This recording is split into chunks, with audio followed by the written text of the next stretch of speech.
She was right, though, which is wild. It's I something know. people are dancing around. I hate it. She was right. She was 100%. They were liars. Okay, maybe this is a testament to her brilliance.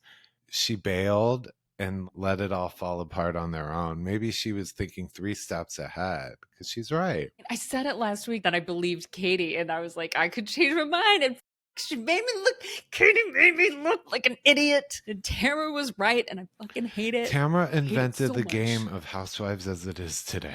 She did. Her and LVP did. Trying to take down Tamara is like trying to play chess with Bobby Fischer. We've said this before. Another reason Tamara's a top tier housewife, whether you like her or not, she knows how to play the game. We gonna stir it up and do things our way. So if you wanna move, get out of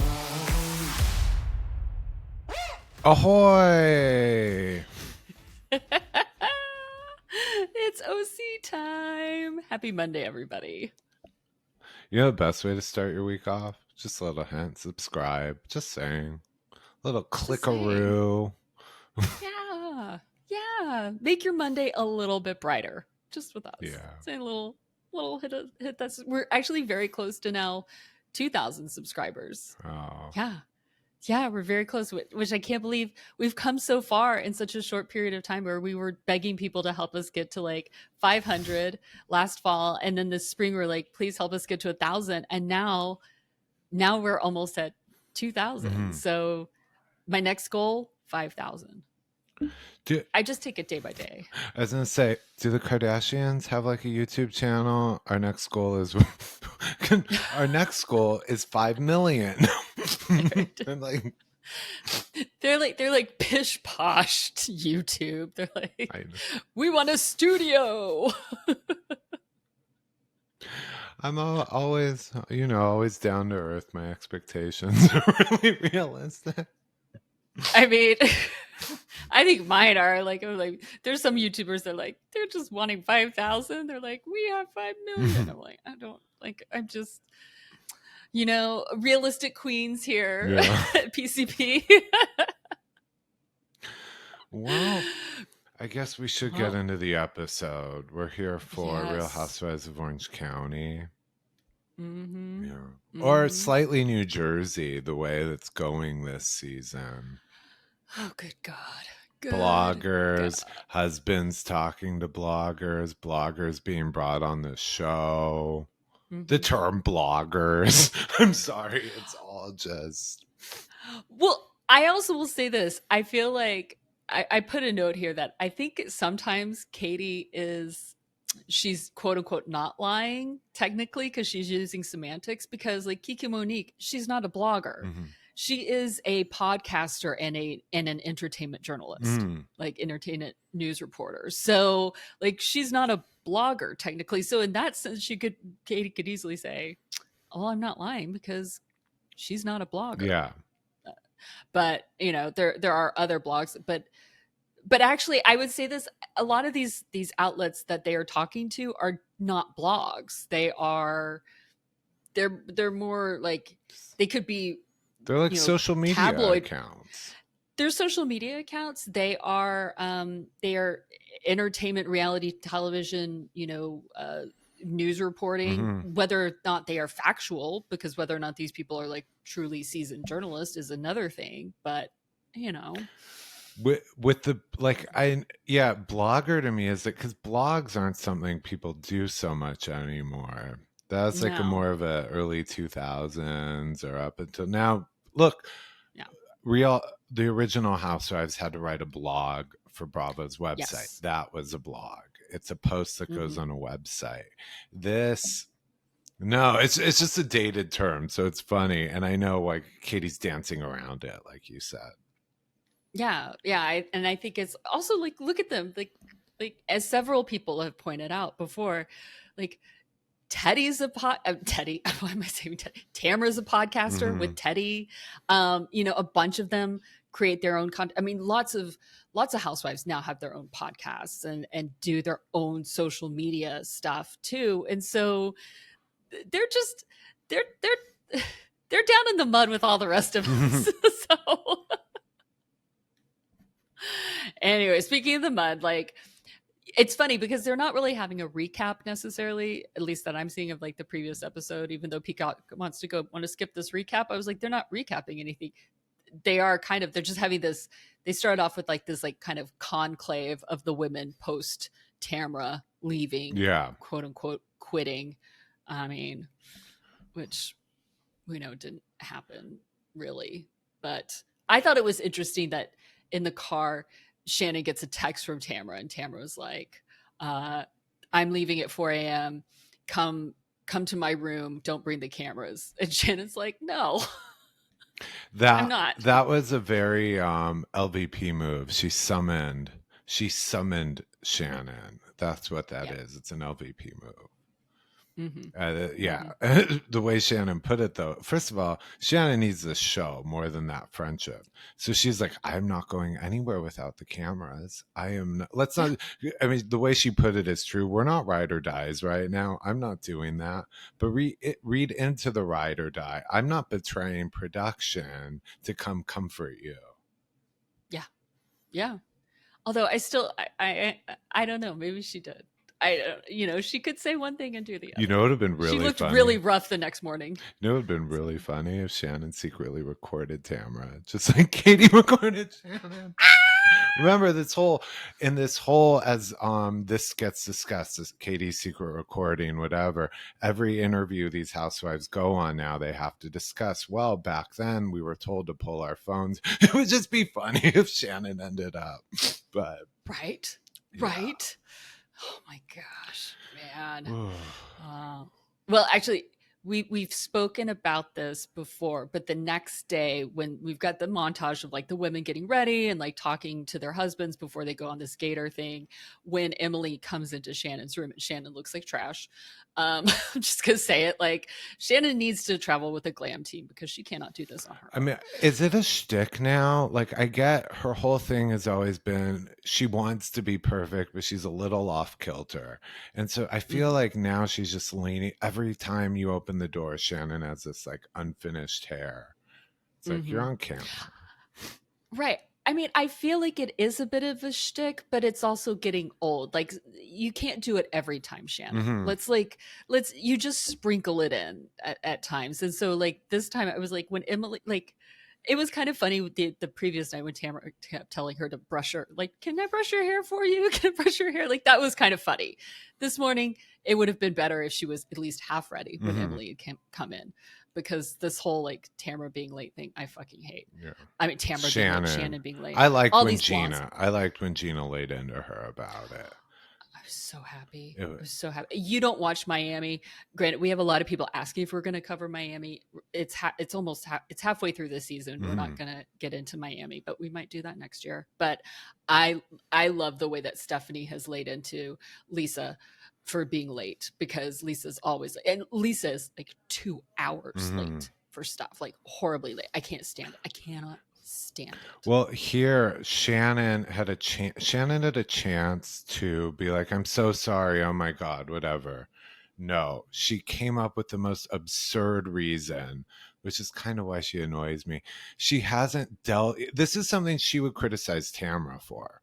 As we're seeing Tamara now weaponizing therapy, Shannon sitting there, I just was frozen in anxiety in my room because I had flashbacks to my DUI that I haven't processed from over a year. I was like, shut up. And Gina was like, I'm going to throw you to the Gators right now. Yeah. Yeah. And this is like the first time, like, look, we've seen Gina be anxious about water and like throwing stuff, but like she's let things happen. Like she's let things go. But we like, I really appreciated her yelling at Shannon and being like, this is very anxiety inducing for me.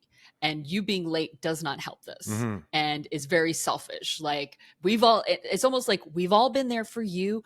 I need people to kind of be there for me. Like everybody else is kind of like being there for me at this moment without like it being a thing about Gina, if that makes sense. Like Gina's sick of the Shannon coddling too. She immediately reached into her grab bag of like excuses. I was like,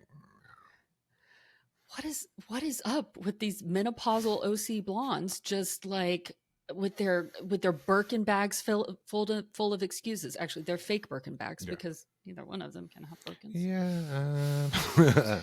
Anyway.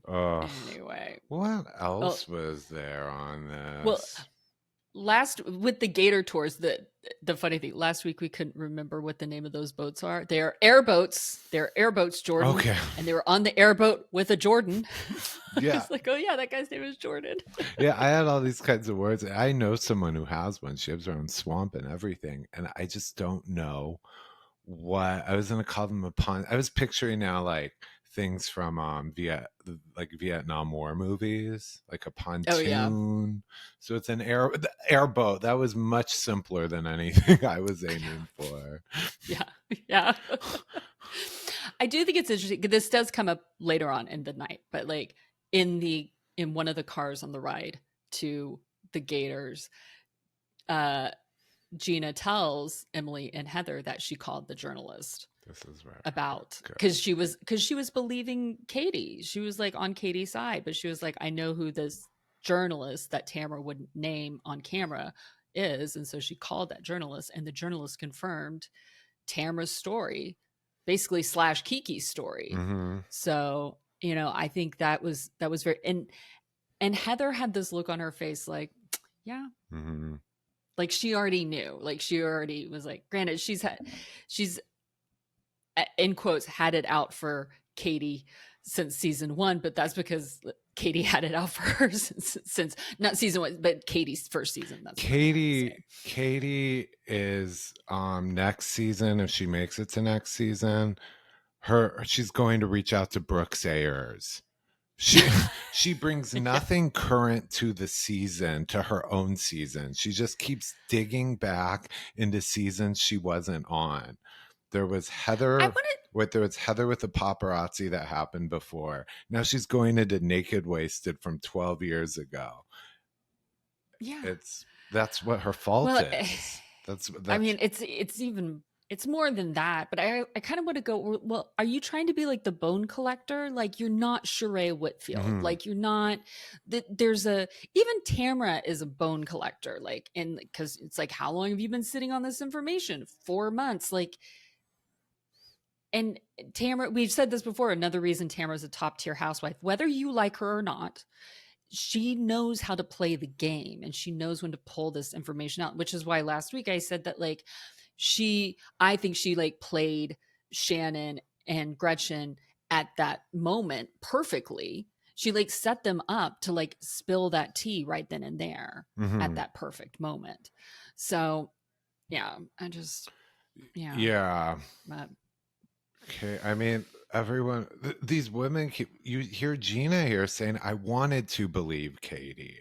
I think she went to the journalist, hoping to get something against Tamra, hoping to be relieved. Like, yeah, when I yelled at her last night, I was right to do so. Instead, it was like, God damn it. Tamra's about to be the victim. She's about to play herself to be. This is all. Yeah. Oh. Well, let's go ahead and just get to dinner. Yeah. So it's the last dinner. Gina almost didn't get to do her reveal because she almost died having oysters at the bar waiting for their table. And Heather and Emily were just bickering, and ignoring her. Poor Gina. That was just comedy. That was a moment of comedy that we needed, but I'm sorry that comedy came at her expense. My last moments will be Gina and Heather. No, I'm sorry, Heather and Emily arguing over like what, oysters or something. About making fun, like stop making fun of me. How old are we, Heather? Like, come on. I think Heather gets annoyed because Heather comes from the place of strength and wealth, and that's been an issue for Gina, and thinness, which has been an issue for Emily for many years with Heather on the show. So I get Heather knows she can take it, and she's in the position to, they're not kicking down. Heather is on top, so it's okay. But she is like, if I gave you a sliver of what you gave me, you would go crying and say I'm insensitive and abuse you. You know. She's not wrong about Yeah. that. She's not wrong. She's in, She's not wrong. Yeah. Yeah. Well, but dinner. Anyway, dinner. Again, Shannon's hair needs help. Shannon just needs to pay for glam, Shannon.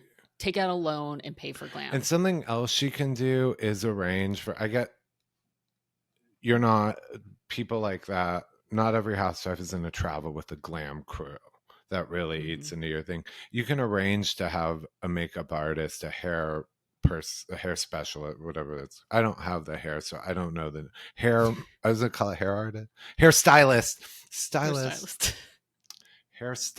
Come to your hotel. A local one come up. Yeah. There are apps to book it. So I'm not saying you have to spend $8,000 on a 2-day trip for glam, but no. They're just being super duper really cheap, trying to keep every dime in their pocket.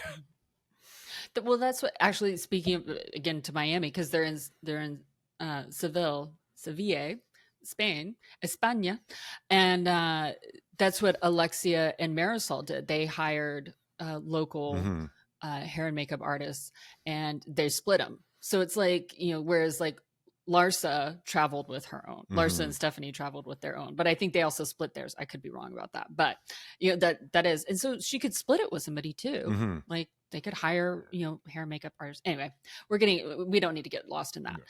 I think we go straight to Gina announcing at the table, announcing that she called the journalist about the rumor. Because she wanted to know, because she wanted to believe Katie. And that the journalist confirmed what Tamra said.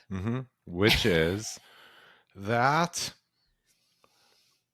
Katie, this is very confusing. This is why we all have to break it down.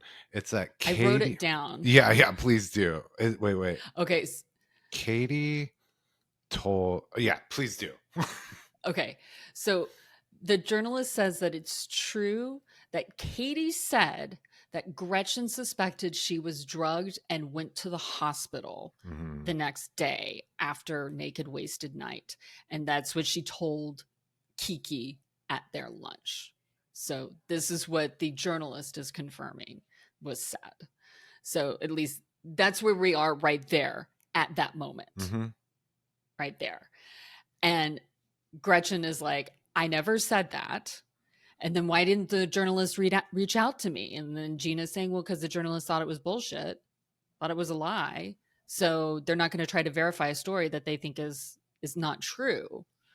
And I did find it interesting because then Jen is like going to Katie saying, why don't you just text Kiki? Like, why aren't you confronting her? And then like Shannon and Emily start piling on about being like, just text Kiki right now.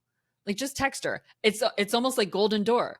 Like, just go into your phone and find that Instagram DM conversation. Like just go look. I don't have reception.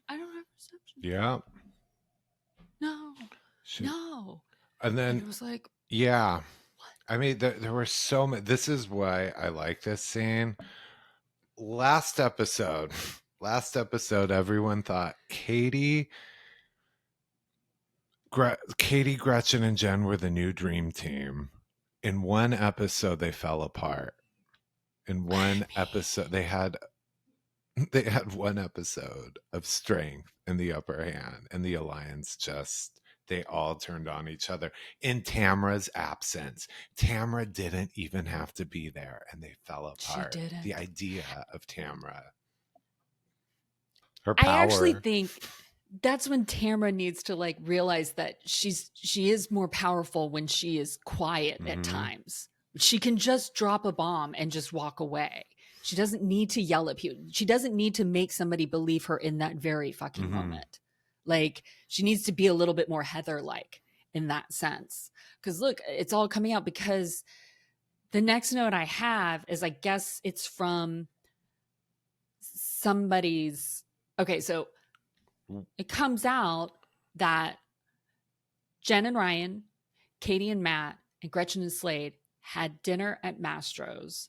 And this is where Katie is saying that she heard this rumor that, but Jen's like, oh yeah, we were there, but you said that you were so sick the next day. And she's like, but I don't remember you saying anything about the hospital. But Katie is saying that Gretchen and Slade said she was so sick that the next day she went to the hospital, and the next day they found drugs in her system. Mm-hmm. So Gretchen is lying. They one way or the other. They went. Yeah, they show the flashback in the car with Tamra where she admits that she said she went to the hospital, but didn't go that far. She just said I was so hungover. Mm-hmm.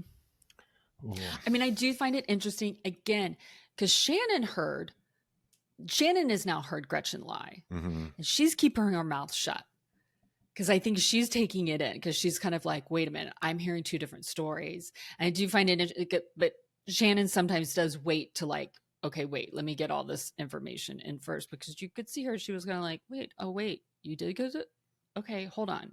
What's going on here? But so either Gretchen is lying. Gretchen is obviously lying, saying that she didn't say that, because she did. And I think Katie and Matt are just great liars, but I'm pretty sure she said that. And then now she's lying to everybody else. They're just saying that she didn't say that. Although, oh my God, I'm getting confused. Let's take this step by step. I don't think that Gretchen thought she was roofied. I just don't think that. I think she was incredibly, like, the naked waste night is a terrible night. It's horrible. Like, I remember being appalled watching it, but I don't know. Like, I think if she had like gone to the hospital and found drugs in her system, she would have confronted Tamra back in season 4 or 5. If that had happened, it would have been a much, much, much bigger issue. Yeah. It would have been a much bigger issue. I don't believe she was roofied or that she went to the hospital. I don't believe Katie or Gretchen in this. I think they were both co-lying, and then when one got caught, it fell apart. I think they were on this. I don't even believe Jen in this either. Right. Like, I think Jen heard this too. She's lying that she didn't hear anything. My theory is Gretchen did say at that dinner in passing, like who said that? Well, apparently Slade said it. It sounds like Slade actually said it. Or they said it as a couple. I think it was put out as a crime. What did they say? A lot embellishment. I do think Gretchen told Katie that information, like amped it up and said that she was roofied, etc. She went to the hospital, and that's where she's wrong, Gretchen, for lying. Where Katie is lying is denying that she took that information, which wasn't her story to tell, which is Katie's downfall. All her stories are other people's stories, people she doesn't even know, seasons she wasn't even on, and she did run to the reporter with it, or Kiki. Mm-hmm. The report, this whole thing. Yeah. So I think one lie can't be exposed without the other, and this is where their alliance is falling apart. I agree with you. Yeah. I agree. And I don't think that Gretchen and Slade, and I'm going to include Slade with this, because this is how I feel about Slade, because I don't like Slade, because he's messy. That I don't think they expected Katie to run to a reporter or a content creator with this information. And so I think in a lot of ways, Gretchen's surprise the previous day was real, because she didn't know. She was like, wait, it less was the content of the story, but it was the story about Katie went to somebody with this information. Yeah. And it's like, are you fucking joking with me that she went to somebody with this information that I told her? Yeah, that's what, like with Gretchen, I think she said it in passing, like, amped it up. They were kind of briefing each other at this dinner on what they're getting into. I don't think it was something in passing. I think it was definitely something pointed to beef up, especially Jen's hatred of Tamra. Something, here's some more. Like, I also wonder if there was even more embellishment on Katie's side of, like, maybe Gretchen said, I think I was roofied. I felt so sick the next day. I went to the hospital, and maybe then it was added on the drugs. I don't know. There were no cameras there. We don't know exactly what was said. And we've got a whole bunch of liars here. Did you catch Gretchen, where Gretchen dug herself in a hole in this situation at the dinner is when it first came out. And her obsession, her fixation with Tamra was revealed. She was telling them, let's not talk about that because Tamara's involved. What about Tamra? What about Tamra? Tamra left last night. Tamara's not involved in this. And you just keep saying, but guys, what about Tamra? Well, and Gina calls her out and calls her a hypocrite. She was like, wait a minute. You came to me with shit about Tamra, and I believed you, and I took that in, and I believed you about that Tamra stuff. And now I'm coming to you with stuff about, and Tamra hadn't done stuff to me, hadn't done any crap to me. But now I'm coming to you with stuff about Katie, and you're not believing me. You're not giving me the same thing. Like, why is that happening here? Why is it okay for Tamra, but not okay for Katie? Yeah. Like, and that, I think that's got Gina's wheels turning as well. Like, excuse me, what's going on here? Yeah. So this was not the best alliance in that your only real veteran, and she's been off the show 12 years, is Gretchen. Gretchen's trying to lead this Fox force. And then you have Katie, who's on her second season on very shaky ground with a bad reputation. Then you have Jen, who's useless. Yeah. Like you were saying earlier, you think she's lying. She is. She pretends not to see or hear anything. Yeah. Which isn't a great housewife overall. No. She's pleasant, but she does. She's good with. She's amped it up with Tamara, so I'm not saying she's just completely useless. But what I mean is she looks the other way for everything. She knows what was said. She's been there for every conversation. Yeah. Yeah. Well, they finish up the dinner. They kind of let it lie or whatever. And we go back to Orange County. So trip is over. Long trip in New Orleans. They're back in Orange County. And my first note is, well, because they do a montage of like them kind of like being back and like their families or whatever. Okay, fine. But then we've got, my first note is, Tamara's really working on her first Emmy nomination for Best Actress in a Reality Series. But honestly, Katie and Gretchen are hot on her heels too with their lying, you know? But like Tamara just like that scene with her fucking therapist just made me want to like throttle her. Like she was like, everyone was yelling at me. I was like, girl, you were high and drunk. I was like, she's like, I took half a Xanax. I'm sorry, what's the prescription level of this Xanax? Was it a 0.25? Was it 0.5? Was it a 1 milligram? I don't know. Like, this is the thing, is that like, if this had been Shannon, if this had been Jen who had done this, like, you would have been up their ass. Like, how, like, oh my God, you drugged yourself. This was so dangerous. But we're supposed to be all okay that you did this. And then also watching her leave that voicemail for Teddy beforehand, I was like, you're making this more about you and like you feeling bad for yourself and trying to feel better than you actually being there for your friend and trying to make Teddy feel better. Did you catch something when they did that flashback to her calling Teddy? That was in the room when she was preparing to leave and stuff, right? This is the same room, the same night, the same time that she told Shannon, don't come up here with cameras. But she made sure to have cameras on her while she was calling Teddy crying. Teddy Mellencamp. Yeah. So this was a bit orchestrated. I just thought of that because I'm like, yeah, wait, we did see her calling Teddy in the same. Yeah, but I think she was calling Teddy before dinner, whereas like the come up with cameras was after dinner. Was it?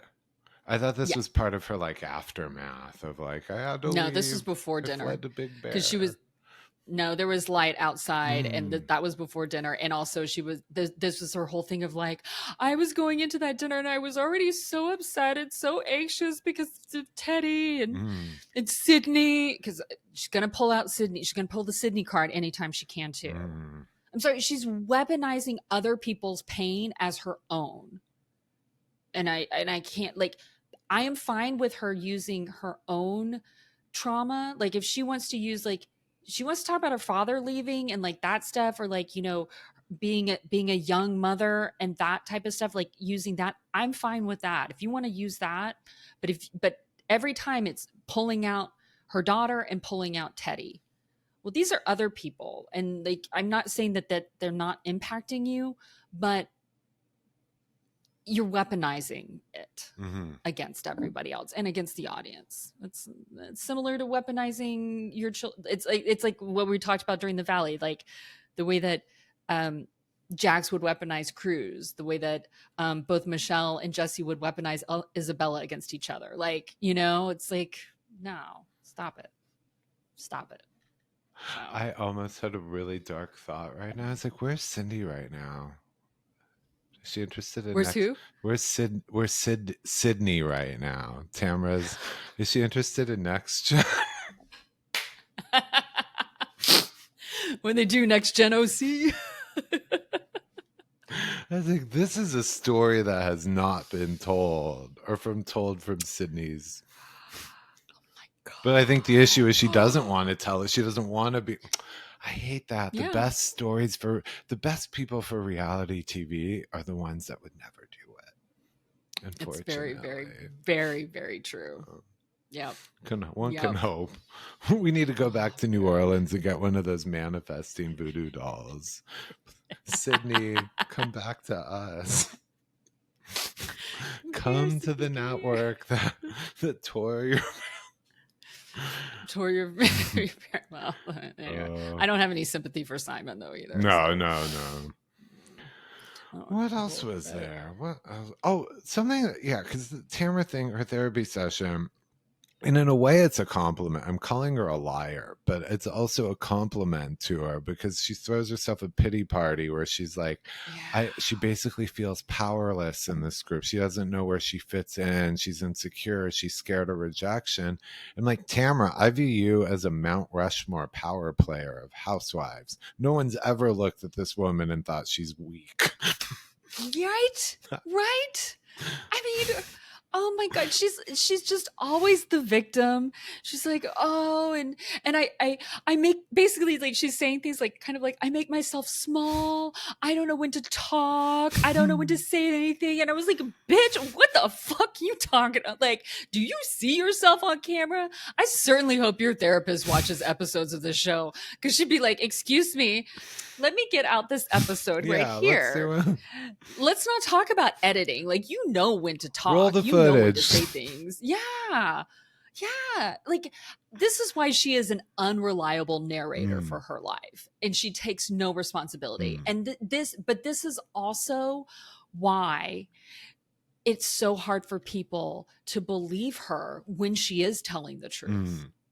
Because also, like, she lies about stuff, she embellishes, she makes herself the victim when it comes to things.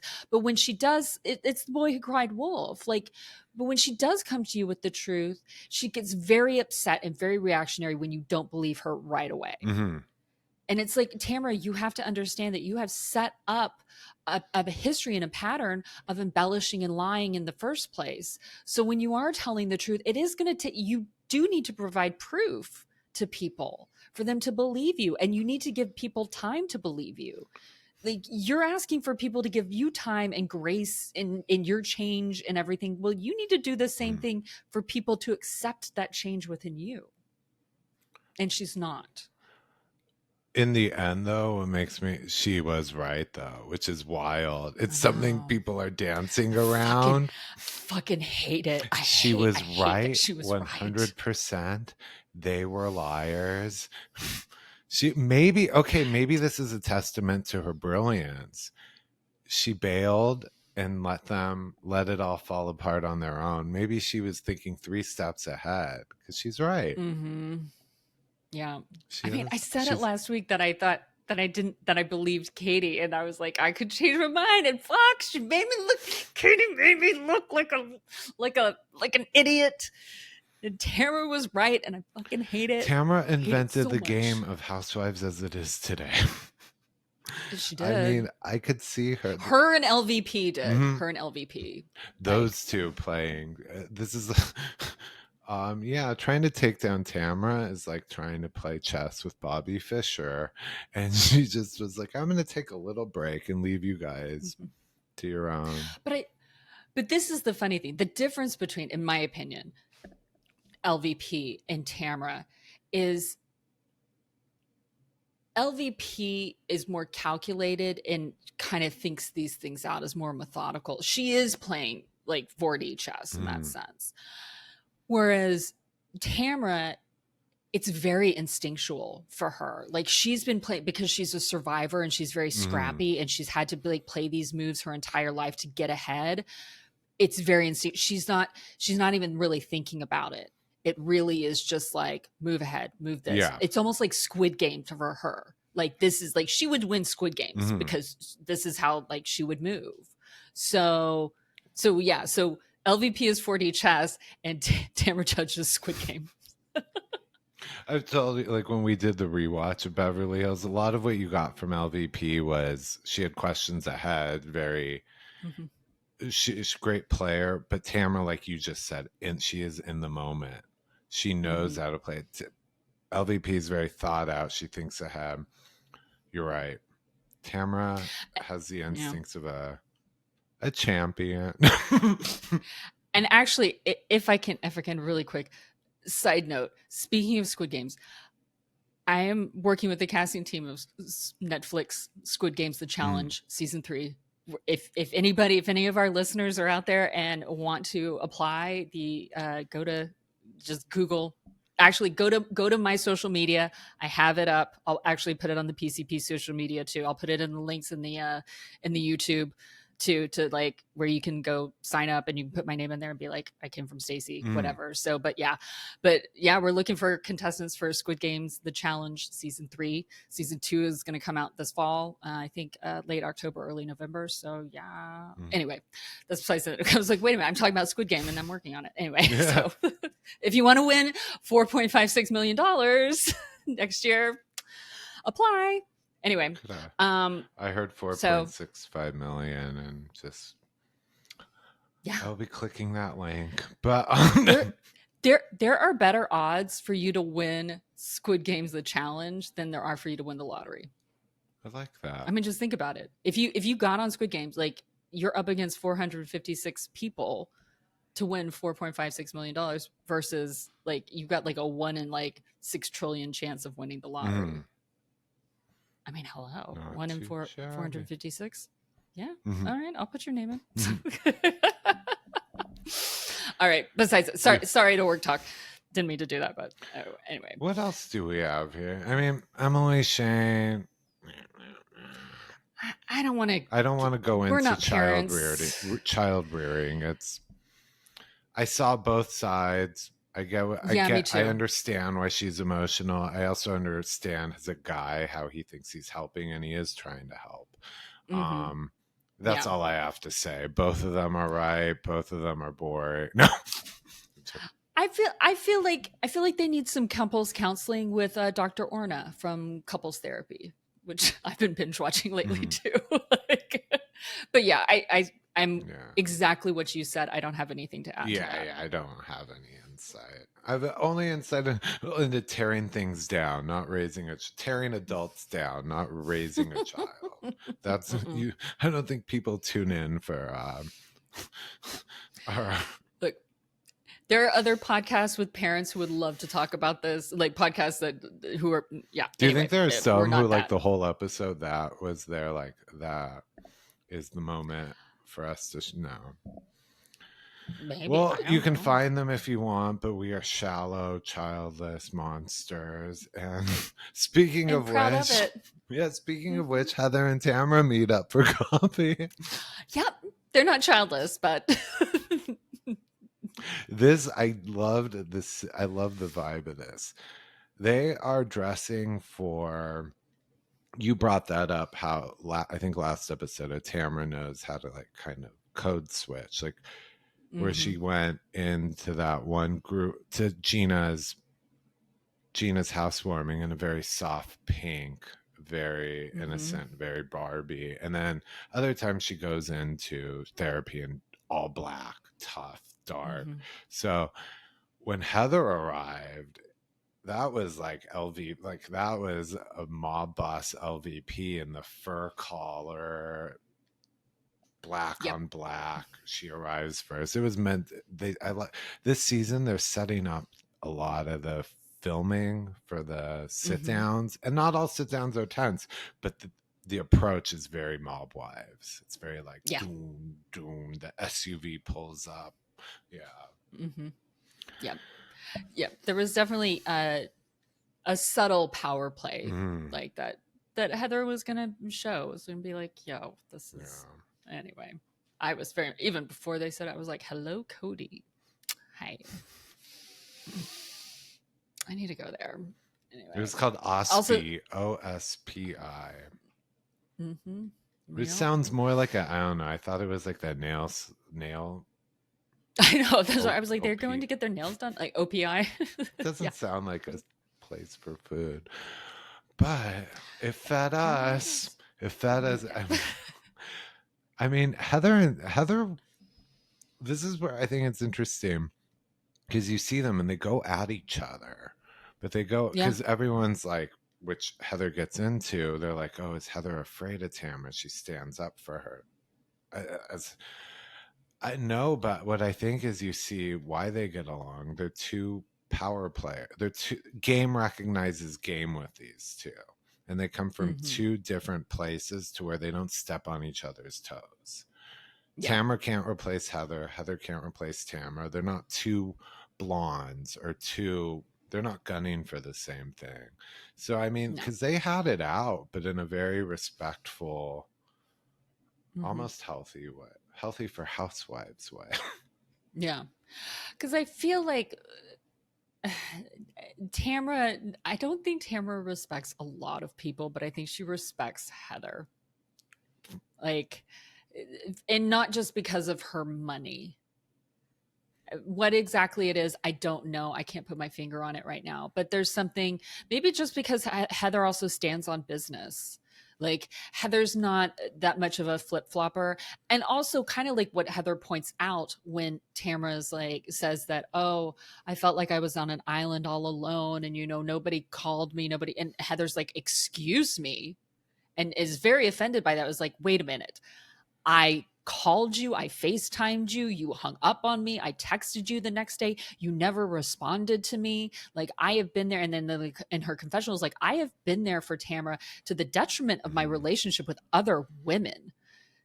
And so I think maybe just subconsciously, maybe consciously, Tamara knows that Heather has been a for lack of a better term, a ride or die for her, has been there for her, has stood up for her in a lot of ways, but has kind of kept her to task at times. Like, because look, she's not going to call out, I'm not going to say to her, you're a bitch for showing that fatty photo of Jen. But she's also going to say, you know, she doesn't look that bad. Where Heather did, and this is why I think Tamara respects Heather, is Tamara can't overwhelm Heather. Heather's one of the only people who could be like, slow down, back it up, let's go word by word. And where she really got Tamara, and that's where they agreed to kind of move past it, is where she said, you had the time to post on social media and she emphasized multiple podcasts about this before ever reaching out to me. And you're saying you felt alone. That's where Tamara knows. But that's also where Tamara used Teddy and her daughter to be like, I'm going through all this. And that's also, and Heather was like, I know at this point I can't move forward with this. So Tamra knew she was in the wrong, so she tries to do this bullshit thing. And so Heather's like, you know what, we're not going to get anywhere, which I respect Heather for, because we could just escalate this feud, but that's not the point of this season. We don't need this extra little fucking fight on the side here. Like that's not going to help move any storyline forward. Right. So I think it's just better. And I appreciate that too, because sometimes there's just too much fighting. And I like it when Heather just knows to just let the mouse go. Yeah. She did. She just let the mouse go. She let the mouse go. She's like, we can bring this up at another time that is appropriate, but I'm not going to do it anymore. Yeah, I'm just not going to do it. But intercut with that was Gretchen's confessional in her toddlers and tiaras outfit. Can we talk about that? I mean, it's in case you guys haven't been on like Instagram and Twitter, our commentary is going viral. Thank you. It was brilliant, Jordan. It was brilliant. Yeah. On Don Gunval's, I was falling asleep the night it aired. And I saw that. I kept thinking about Gretchen's confessional outfit, that pink with the pearls and the bows and the thing.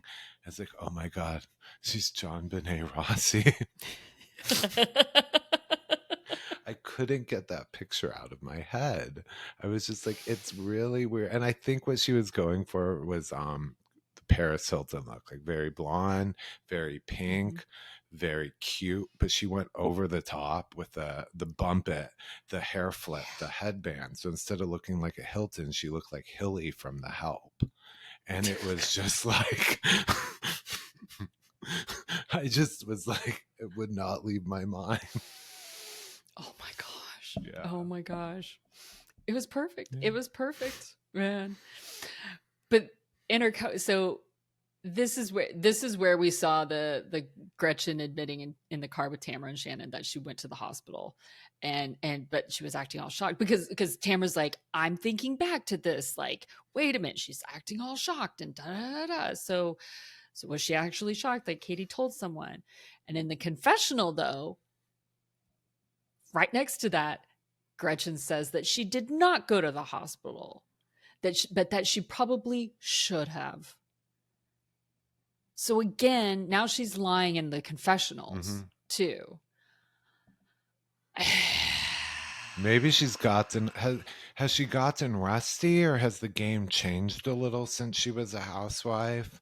Because the game has changed, for sure. Because she realized all this is being, maybe they didn't. I make it sound like they filmed in the I Love Lucy era, but I'm sorry, 12 years ago on like Housewives, things have changed. And so social media changed everything. She wasn't around during Instagram and TikTok, and like Facebook was there. Instagram was maybe a little bit, but it wasn't what it is nowadays. Right. Like social media, you didn't have content creators, you didn't have any of that stuff. Like Tumblr was like the thing, like, and you did have blogs because they had to write a blog for that, but like, yeah, there wasn't Twitter maybe, somewhat, but and even even like production, I mean, like car cams and stuff, I feel like she's not aware of everything that's being recorded, because she clearly contradicted herself. I mean, yeah. And you know why though? I've been thinking about this, because what we get out of this too is Matt Ginella, Katie's husband, says he got a call from Slade the night that information came out, and he said, you need to toe the line. Gretchen never said that. Katie must say Gretchen never said that. And I don't think this is about a storyline, you guys. I think this is about a legal issue. What Gretchen put out there is like, okay, I'm not Jason Caperna. I'm not Janet Caperna, ESQ. I am just saying they accused Tamara and her son of a felony. Yeah. And that is why it can't go any further. Tamara was been sued for defamation because of this show. She is not going to let Gretchen slide. And I think that's why they're in the panic, and that's why everyone's terrified. Oh, and the way it's all coming to me now.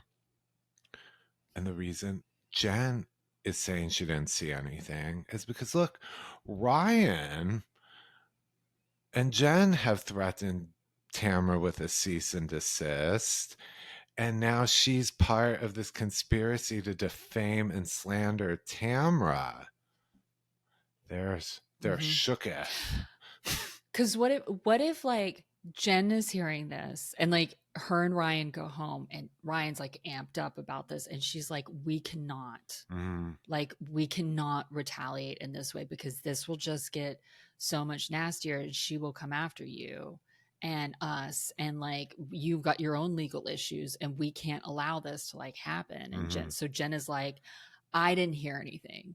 She's like, hear no evil, see no evil, speak no evil. That's what she's like. And Katie, you know, was just thinking, oh, this is some great tea. I can like, you know, I hate Tamra. Gretchen hates Tamra. This would maybe get me in with Gretchen. Da da da da da. And I mean, I don't know. Who knows? We're just trying to connect dots here. But this is because I was a little weirded out by Matt's scene. I'm like, God, everyone like last season, Matt's a great guy. Matt's a great guy. Shannon yelled at him. He's just a nice guy, supportive husband. But he's sinking lower and lower this season into New Jersey status. With now he's talking to Slade and they're talking about bloggers. I'm like, oh, it's icky. But yeah, no, I think that's what the issue is, and that's why Gretchen is in absolute denial. Like, because she could be sued for this. They could all. Yeah. Well, even, you know, I'm sure production is even looking at themselves because back then I would have to look back because I don't even remember if it was Evolution Entertainment was the production company back then, because like production could be quaking in their boots too, being like, did we really film? You know, we know what we filmed there, because there was also like there were cameramen, there were a lot of people. I'm not saying like, look, I worked in bars for many years, and people roofie, and I'm using the term people loosely because mainly men will roofie, you know, people, other men and women very easily and try to do it like very sneakily. But they do sometimes get caught, but they don't. But it's like, what am I saying? And now, I mean, people get away with roofing under other people's like noses, but if you're doing it with a production company, there, like, there's a lot of liability issues there too. But I will say this is that, to me, looking back, and I've watched some bits because like on social media, some people have been posting the stuff from Naked Waste Tonight. I would have never, like, looking back and like, that didn't look like a woman who had been roofied to me. That, you know, like, because usually there's just a different level of intoxication like that, of inability to move and speak. Right, you basically clearly. I got accidentally roofied once at a club in Hollywood. I think they met. I was at a mixed table, and I think and we were all drinking similar drinks, and I think whoever they got quite the prize. No, but what I'm saying is I think I had about a good 20 or 30 minutes before my friends were like, the lights just shut down. Like, you basically just, so it wouldn't have gone on all night. She would have collapsed at some point during that filming. Yeah. But I mean, so look, there's always a reason to like wonder and suspect. And there's like, you always would hope to, I think it would be smart to like get checked out, but I don't think that that's what happened, period. I don't think Gretchen went to the hospital the next day. Like, I don't know. It's so many years ago, and none of us were really there. Everyone seems to deny it. I don't think the issue here is if she got roofied or if she went to the hospital. It's the handling of this story. And how it's a story. Yeah, it's a story. And Katie behaves like a blogger. I don't know if she was meant to be a housewife or to host a Housewives reunion, But all she does, she's only hanging out with the cast. It's like she's not even on the show. She's just collecting data to run back, not to keep on the show, not to save for a reunion or a sit-down dinner, to run to outside sources. I mean, honestly, she should be doing what we do. Mm-hmm. She should just been a podcaster. Yeah, or like honestly, it's not even TikToker. blurring the line. She is on this show behaving like a podcast plant. It is so weird. Yeah. She cares more about the blogs, than she does about contributing to this show. Yeah. Well, okay. While Katie and Matt are at home talking about this, you also have Jen and Emily and Gretchen at that dive bar. The way Gretchen is acting, so like holier than thou. Like she was like, it's almost like Gretchen was being like, I don't do the pours. Like, what are we doing at this dive bar? I was like, girl, remember how like you got a Harley from Jeff like that one year? You were so excited to have a Harley. Like we all knew that was a lie, but like, bitch, come on. Like, stop acting like you've never been to a fucking dive bar. Come on. Yeah. Yeah. Do you think Bass Lake is filled with no booze? Let me Exactly. I mean, it's like, pretty. It's like, yeah, she's been to dive bars. Yeah. She's like, oh my God, I don't know. How do you play pool? Anyway. But like you've got like, It is interesting that like apparently Jen and Ryan have been there every time that Katie and Matt were with Gretchen and Slade as well. So, you know, but Jen is very much being that whole deer in headlights. I don't remember anything, and it's taking up. It is also like confused, and they're definitely Jen and Gretchen are definitely throwing Katie under the bus. Mm-hmm. Like they're definitely throwing Katie under the bus, and Jen is backing Gretchen to Emily. And, you know, Gretchen's doing this whole like thinking back thing. Let me just think back to this and like whatever. But, I, you know, and like being like, oh, well then. And then we see that at the table at that last dinner, apparently Katie did say, oh, well, I did text Kiki to like come on camera and speak about this, but she hasn't responded. And then in the car, she's like, I'm not going to text her because she's just going to lie. So there's a contradiction there from Katie too. But that's just to Gretchen and Jen, who are both there at that dinner. But granted, they are on camera. And Katie knows that. That's what Katie is already painting Kiki as the liar to protect herself because Katie has lied. And I really take issue with a lot of people coming after Kiki and we are not personal friends with Kiki at all. We follow her. You've met her briefly at this same event where Katie met Kiki. I forgot. I forget that. But you know, I get a little blinded sometimes. Yes, it was that party that they were talking about earlier this season. I was there. You were there. Yeah. You were there. But like, this is...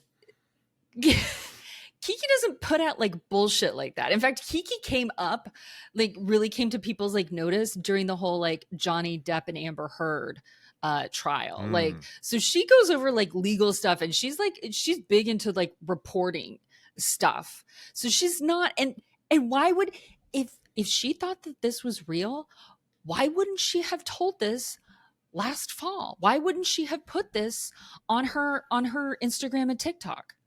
Like, because this would have been juicy fucking shit. But she didn't believe it.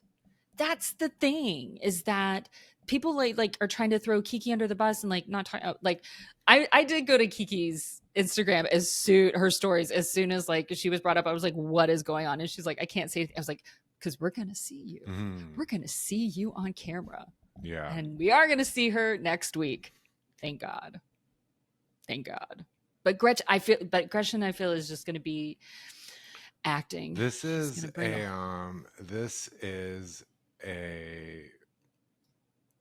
where the cover up is worse than the crime. Yes. This is all about not what happened 12 years ago or what was said at a dinner at Mastro's. It's about how they're all like journalists didn't, the bloggers didn't take it seriously. None of the other women take this seriously. It's not about what Tamara was accused of. It's about how they're all backpedaling and falling apart. And this is where the downfall. It's about how nobody believed a lie about Tamara. And then that lie got out, and everybody's like, no. This is where, and by the way, I do think Gretchen's making a splash, so I give her credit. Some people she's doing better than Alexis did so far. Yes. She's absolutely learned from Alexis's errors. But it slipped when, like I said earlier, she's so blinded by her hatred for Tamara that that's all she is looking at. Is like, I think she thinks this season she's going to take down Tamara and like take the OG throne, something like that.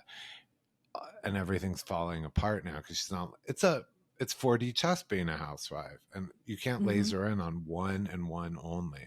All five of your friends can betray you. Look, it's not just Tamara. Yeah. I just had a thought as you were saying that, like her blinded by her anger for Tamara, but it's also Slade's anger for Tamara. It's the both of them. They are a team. Even though we haven't seen Slade as much, Slade is always there. He is on her shoulder. He is right there behind her. Like he is the messiest house husband, even though they're not married. Like he is the original messy house husband. Like he was. He's been there. He's been there since day one. And look, then he jumped to Laura. He's always been involved in the ladies' business. Yeah. That has been. He was not Don Gunvalson off to the side with a beer, wishing he was somewhere else. Slade is one of the ladies. Yep. And he hates Tamara too. And so you have the two of them as a team hating Tamara. Do I think what I actually like all three of them deserve each other in their like circle of hatred, their triad of hate, like Tamara, Slade, and Gretchen. They deserve each other. I'm not saying, because I'm not taking up for any of them. I thought they're all terrible people. I thought you meant Gretchen, Katie, and Jen, and I was like, no sword formed against Tamra Judge. No, I mean, I'm going deep. I'm going deep back into the Slade, Tamara, Gretchen triad of hate. Yeah. Like that triad of hate is deep, and there's no winners in that one. There's no righteous person in that one. You can get baptized 1,000,000 times, and there's nobody's coming out clean. Absolutely not from that one. No.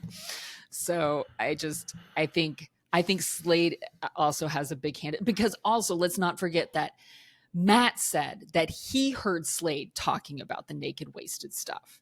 And Slade is the one that called Matt and told him that Gretchen never said it, and to hold the line to protect Gretchen. So yeah, this is a big, I don't have any sympathy for Tamara. But this is the Gretchen and Slade. This is the Smiley Rossi posse coming out. Well, what are we getting next week? We're getting the Gina and Gretchen talk to Kiki Monique. So we're going to have that. And Emily has the women over for a luncheon, but it's actually the lie detector test. I know. I feel like they're going to end on one of the two, and I feel like it's going to be the lie detector test. I know they did a little preview. I think it was for the whole season in the beginning, and you see the one thing I know is what they show what Heather is being asked at the lie detector, because obviously she doesn't have a big stake in this messy naked wasted gate. Hers is the question: would you rather be on Real Housewives of Beverly Hills? Right. I didn't submit that. They weren't taking viewer questions, but it's annoying. Oh well. Well, on that note, we are going to have a second episode coming out, and so we should have that out probably later this week. Yeah. Yeah. We got to figure out our exact timing. I'm not sure if it's going to be Thursday or not or what, but you guys will see what kind of like episode it is that we're going to be rolling with. We're taking lie detector. No. Lie detector tests. Well, on that note, don't forget to subscribe, follow. Mm-hmm. Don't accuse us of drug. Don't even put that out there. You can leave a comment. What else was I going to say? Happy back to school, people. Happy new moon. Happy Virgo season. Whose side are you on? Whose team are you on? Are you team Katie? Are you team Gretchen? Are you team Tamara? Are you team Heather? I don't know. Like, what do you guys think? I find it very confusing. And again, I can change my opinion next week because I changed it from last week. So there we go. But again, the more information you have, the better of an opinion you can make. So yeah, what do you guys think? Leave a comment. On that note, adios.